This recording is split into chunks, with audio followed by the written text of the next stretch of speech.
opening ng pangalawang yugto o Season 2, kumbaga, ng ating mga pagtatalakay dito sa Quadcom, ay narinig po natin ang mga statements given to us by our resource persons, Mr. Taguba, Mr. Guban, and Mr. Asierto.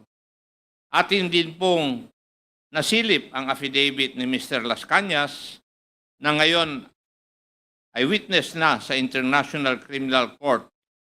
Kaya naman po, siya ay naka-embargo at hindi humarap dito sa atin sa Quadcom.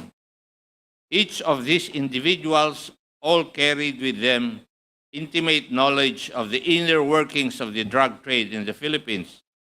At ano po ang similarity nila? Lahat po sila ay nagsalita at nagsiwalat ng ibang version ng war on drugs at nagdawit ng mga pangalan. At dahil dito, lahat sila ay nagdusa and they earned the ire of then former President Rodrigo Roa Duterte.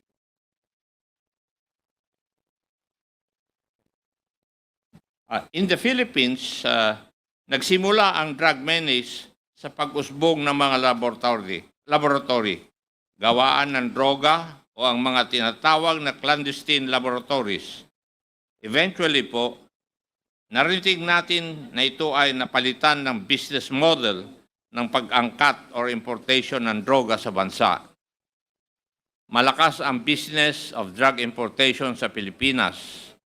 Ang isa sa mga kadahilanan nito ay ang mga importer ng illegal drugs were able to skillfully exploit cracks sa ating sistema para makapasok ang droga sa ating bansa.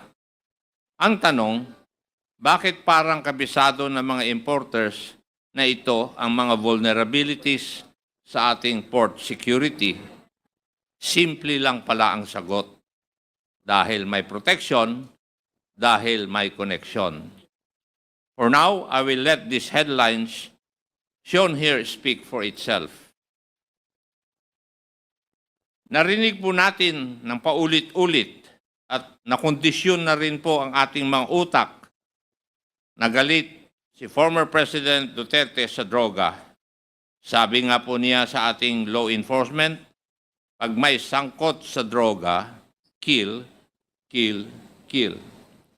Ngunit the link between former President Duterte and drugs begins with the testimony of two resource persons before this committee, Mr. Mark Taguba and Mr. Jimmy Guban.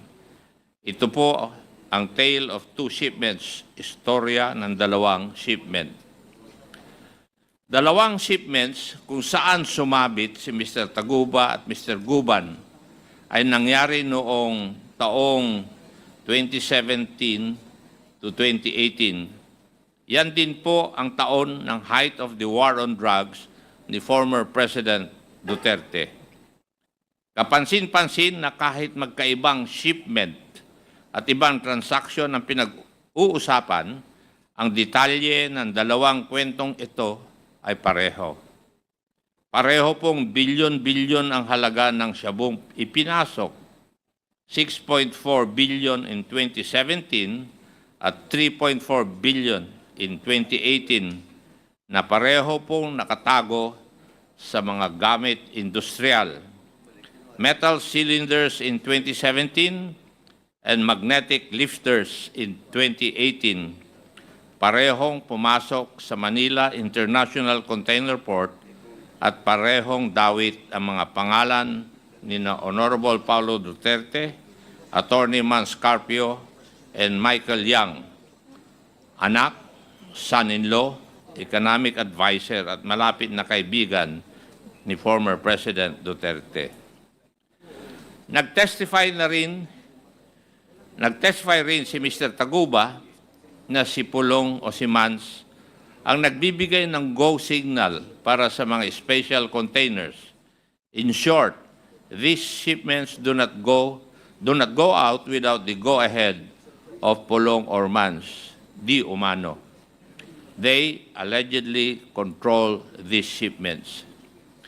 Ito po ang mundo na napasukan ni Mr. Taguba gaya ng sinabi niya sa atin, dahil gusto lang niyang magnegosyo. Kung gusto mo madali, lumapit ka sa Davao Boys. Yun po ang turo sa kanya. Yan po ang ginawa ni Mr. Taguba. Lumapit siya sa powers that be. Makikita po natin dito na baka meron ngang kailangang ayusin o baguhin sa ating mga batas dahil mukhang ang mga maliliit lamang na tao ang napapatawan ng sentensya. Ayon naman kay Mr. Guban, ang may-ari ng shipment sa kanyang kwento o ang shipment noong 2018 ay sina Mans Carpio, Pulong Duterte at Michael Yang. Naulit na naman ang mga pangalan na nabanggit ni Mr. Taguba. Ayon kay Mr. Guban, hindi niya pinangalanan ang tatlong ito sa pagdinig dati sa Senado dahil sa banta sa kanyang buhay at sa kanyang pamilya. Sino ba naman ang hindi matatakot? At dahil iba ang pinangalanan niya sa Senado, siya ay sinabit sa kaso at ngayon ay nananatiling nasa kulungan. Paano po ito nakakalusot? It's a crack in our system, a crack in the Bureau of Customs, ang TARA system. Simple lang po yung TARA system. It's grease money, lagay, given to the officials of the Bureau of Customs, among others, to push them into a more simple assessment of inbound goods. Halimbawa, aabutan ng 1 million pesos para hindi na ma-x-ray or buksan ng container na papasok. According to the tale of two shipments na nabuo sa testimonya ni na Mr. Taguba and Mr. Guban, ito po ang estilo ng mga illegal drug importers.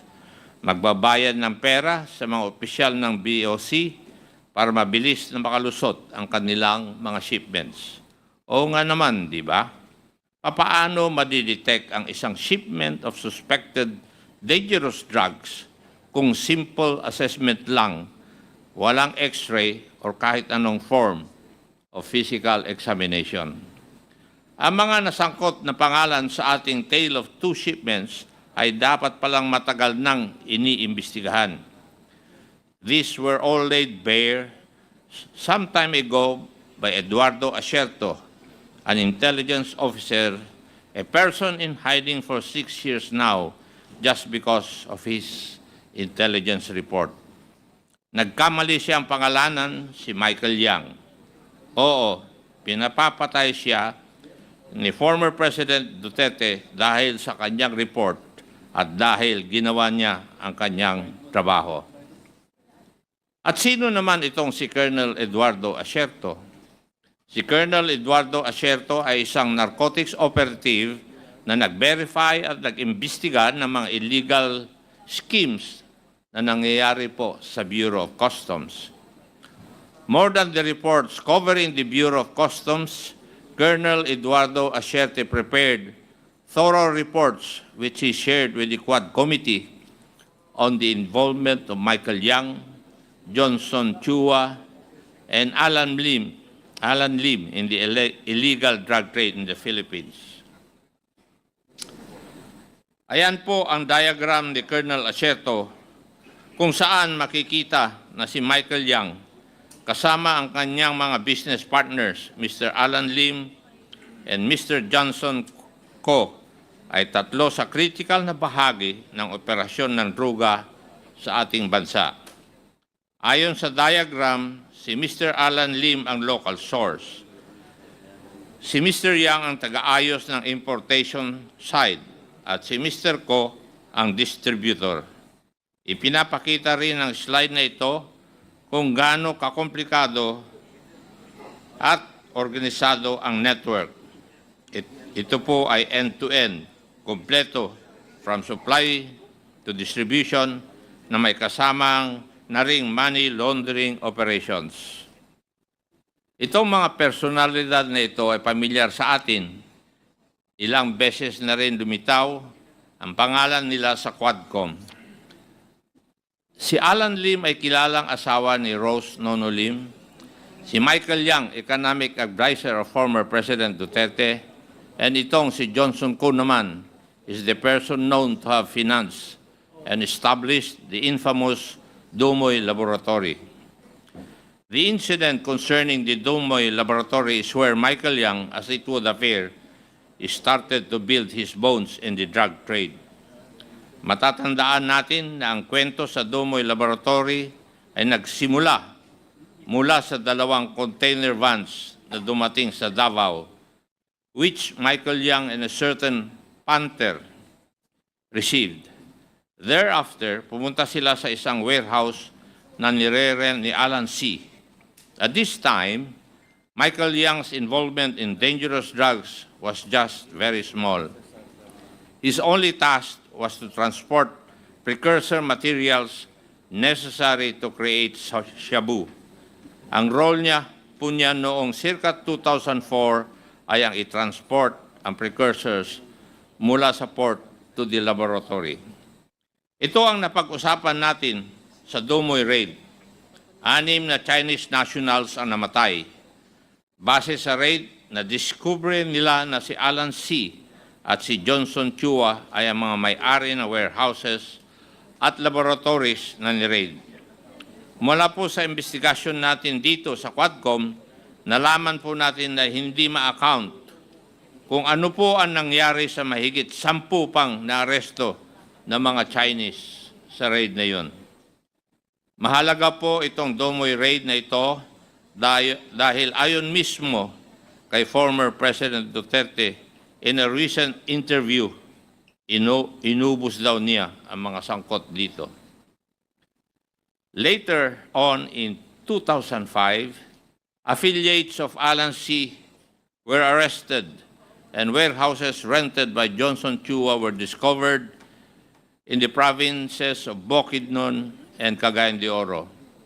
It seems that Johnson Chua did not learn its lesson from the tragic Dumoy incident because after 9 years or in 2013, may mga lumabas muli na report tungkol sa illegal activity ni Mr. Johnson Chua. And it was at this time when the close relationship of Michael Yang to then Mayor Rodrigo Duterte became public knowledge.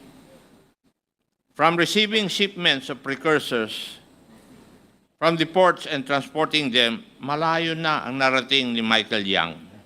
He eventually managed to develop contacts in the Bureau of Customs and evolved into a facilitator of shipments of shabu. As mentioned, maagang nakita ni Colonel Acerto ang operation ng Michael Yang and Alan Lim. In fact, nireport niya ang mga findings na ito sa ilang matataas na opisyal ng gobyerno, including the then PNP chief and even to Malacanang. Ang malungkot po dito, walang nangyari sa mga reports na ito, nabaon sa limot hanggang naungkat muli dito sa Quad Committee. Bakit kaya ganon at parang hindi nalang pinansin ang isang report tungkol sa isang malaking drug lord?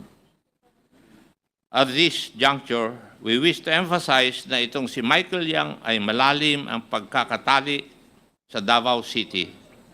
Isa sa kanyang kumpanya, DCLA Company Incorporated, operates the DCLA Plaza Shopping Mall na nireport din na may activities and transactions concerning illegal drugs.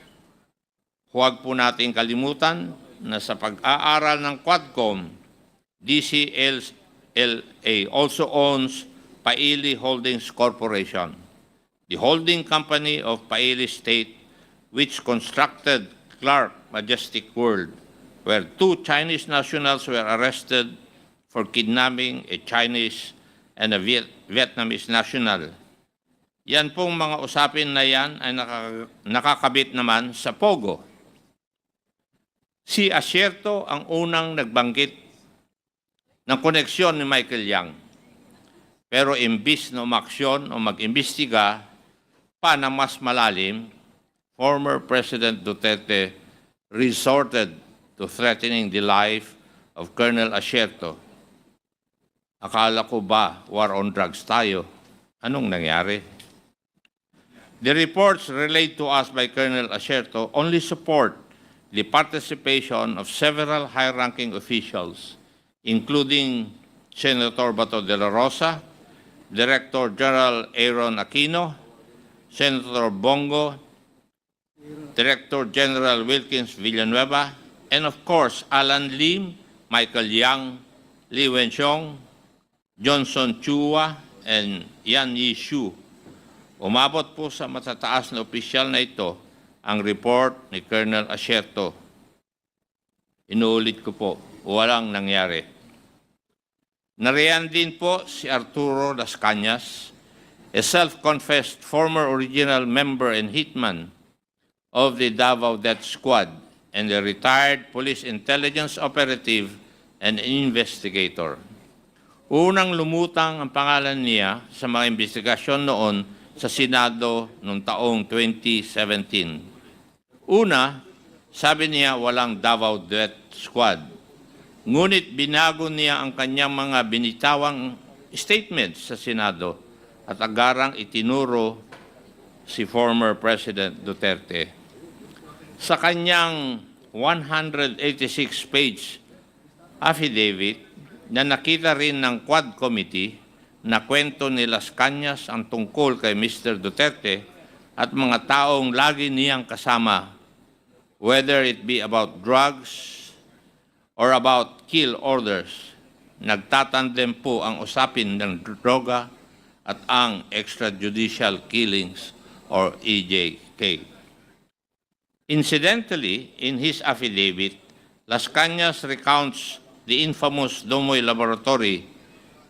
Ibang tao ang nagsabi, ngunit pareho ang kwento nila. The most compelling point of the narration was the fact that Las Cañas and company supposedly received 500,000 pesos from former President Duterte himself after 11 Chinese nationals who were Shabu Laboratory chemists and workers were killed. Maaalala po natin na inamin din ni former President Duterte na inubos niya daw ang mga ito. Bakit kaya pinapatay ni former President Duterte ang laboratory chemist and workers na isang Shabu Laboratory? Is this not a story that just seems all too familiar? As early as 2004, former President Duterte had already been issuing kill orders to those involved in the drug trade. All for the purpose of what? Eliminating these people in the name of drugs or in the name of competition. Whatever the reason, patay pa rin po sila. Just like Colonel Asierto, Las Cañas also makes the connection between Michael Yang and the Domoy Laboratory. Las Cañas goes beyond the events that transpired during the raid of the Domoy Laboratory at pinapakita pa niya na si Michael Yang ang naging employer ng mga Chinese nationals working as chemists and workers in the laboratory. Las Cañas also mentions a certain Alan C., who was one of the Chinese nationals apprehended and later killed. Does this not sound familiar? This is just like the tale of two shipments, two separate yet parallel incidents tied together by the same personalities involved. Maaalala din natin na nabanggit ng isa pang resource person ang pangalan ni Michael Yang. Looks familiar. This web of connections among Michael Yang and his associates was presented by PDEA in one of our Quadcom meetings. Dito ay makikita natin ang connections ni Michael Yang with Alan Lin, Rose Nono Lin, Johnson Ko, Hongjiang Yang, Eddie T. Yang, Willie Ong, all of whom have been the subject of our investigations before the Squad Committee connected by corporations like Piley Holdings Corporation, Piley State Group Corporation, Golden Sun 999 Realty and Development Corporation, and more importantly, Empire 999 Realty Incorporated. Empire 999 Realty Corporation was discovered bago pa man lang binuo ang Quadcom, a corporation owning a warehouse in Mexico, Pampanga, where 560 kilos of shabu with an estimated cost of 3.6 billion pesos was discovered. The shabu entered the country through the port of Subic and was later on delivered to a warehouse owned by Empire 999. Madami at paulit-ulit na ang lumilitaw na koneksyon ni Michael Yang sa business ng droga. Pero nakapagtataka rin, sa gitna ng isang state policy called the war on drugs, where thousands were killed, kahit sabi-sabi lang ang basis, wala pa rin nakakagalaw against Michael Yang. In contrast, naging maunlad at successful pa ang lahat ng kanyang businesses. We can all recall the Farmally scandal that made headlines nationwide. We find ourselves with Michael Yang yet again at the center of this Farmally scandal. Again, I will let these headlines speak for themselves. Key Farmally officials such as Wang Chuyen and Lincoln Ong were also quick to point fingers to Michael Yang as the financier and guarantor of the Farmally operations. The personalities we have discussed warned us very early on ang mga nasa posisyon noong 2016 hanggang 2022 ay sila mismo na nagdala at nagpalaganap ng problema ng droga sa Pilipinas. Pero ang mga warning na ito ay hindi natin narinig. They were drowned out with noise and systematically silenced and discredited. Colonel Asierto, for instance, categorically named former President Duterte, Bongo, and Bato de la Rosa as integral personalities in protecting the illegal drugs network in the Philippines. Worse, they serve as key figures in ensuring that large volumes of illegal drugs slip right through our borders. Asan ngayon si Colonel Asierto? Nagtatago dahil gusto siyang patayin ng ating former president. Incidentally, these are the people whose hands are on the purse and the sword of the Republic, and they have deftly used it. It is most unfortunate, however, that the sword was used to slit, stab, and slash the very people it swore to protect. We, the people. And the purse was used not to benefit the Republic, but to line the pockets of the few. Nilunod po nila ang bayan natin ng droga at kumita sila dahil dito. Isa sa mga right-hand man ni former President Duterte, sang-ayon kay Colonel Asierto, he branded former President Duterte as the Lord of all drug lords. Napakasakit po dahil Pidigong won on the platform of a hardline stance against illegal drugs and criminality. Siya pala ang mukha ng illegal drugs at kriminalidad. Colonel Asierto, Mr. Jimmy Guban, Mr. Las Cañas, and Mr. Taguba have all bared their stories before the Squadcom, and it is through our combined efforts, through their stories, and our interpellations where we discovered common personalities that seem to just be consistently present in all the narratives. But what do we make of the war on drugs? Konting silip para sa ating mga kababayan. mukhang ang war on drugs was a convenient way to eliminate competition in the drug trade. More specifically, the local manufacturers. Let us remember, ang key feature ng war on drugs ay ang reward system.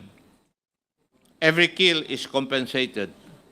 And the bigger the catch, the higher the video. Colonel Espinido even adds that awards could go as high as 100,000 and that the system at that time was known to all policemen. It was such a strong but perverse incentive to play along with the war on drugs. The existence of the reward system is not denied. In fact, ipinagmayabang pa ito ni former President Duterte at ang kanyang mga alipores. This reward system has long since existed in Davao and was transposed in the national scale noong taong 2016.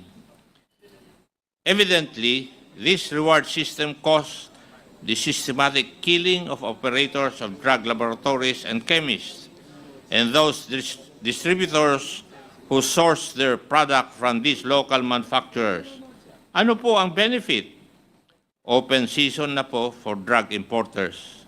Ang masama, isa itong naging ugat ng extrajudicial killing. Huwag po nating kalilimutan na napakarami ang namatay sa war on drugs. 30,000 ayon po sa datos.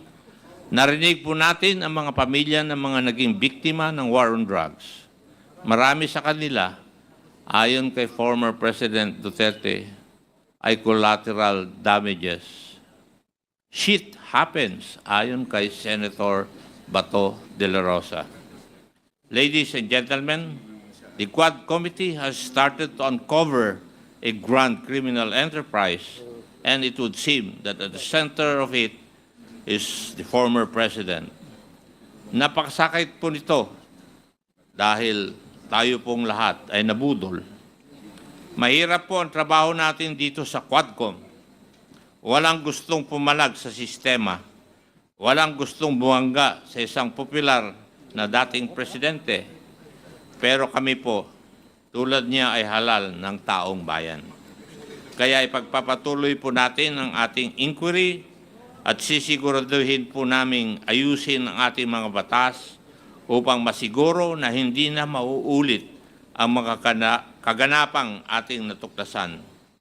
Sa darating na taon at sa mga susunod na Quadcom hearings, tatalakayin po natin ng mas malalim ang usapin ukol sa droga dahil sang-ayon naman po tayo, salot po ito sa lipunan. We will leave no stone unturned. Maraming salamat po at magkita-kita po ulit tayo.